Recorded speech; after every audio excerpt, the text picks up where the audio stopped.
Hello friend, মানি হেসেলে সবাইকে স্বাগত। আজ শেয়ার করব ইলিশ মাছের ভাপা।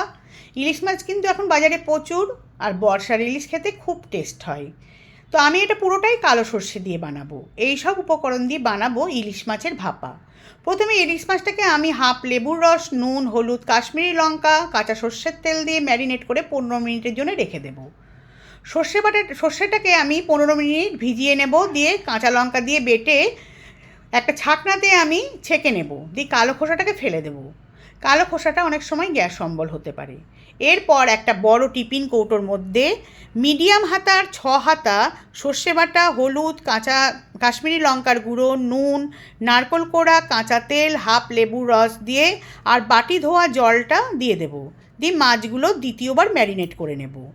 এরপর ওপর থেকে কাঁচা তেল আর কাঁচা লঙ্কা ছিটিয়ে নেব। ঝালটা যে যেমন খায় সেরকম দেবে। এরপর কৌটোর মুখটা বন্ধ করে 30 মিনিটের জন্য আমি রেখে দেব। এরপর একটা কড়াই বসাবো গ্যাসে, দিয়ে তার মধ্যে জল দেব, দিয়ে একটা স্ট্যান্ড দিয়ে দেবো, দিয়ে টিফিন কৌটোটা বসিয়ে দেবো। জলটা এমন করে দেবো যাতে টিফিন কৌটোটা ভেসে থাকে। এরপর একটা বড় ঢাকনা দিয়ে কড়াইটা ঢেকে দেব, দিয়ে 5 মিনিট হাই ফ্লেমে দিয়ে 15 মিনিট লো ফ্লেমে আমি দিয়ে দেব।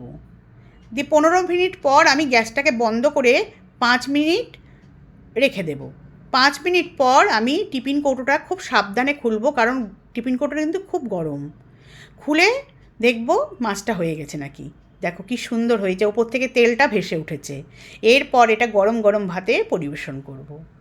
যদি ভিডিওটা ভালো লাগে লাইক, কমেন্ট, সাবস্ক্রাইব করে দিও।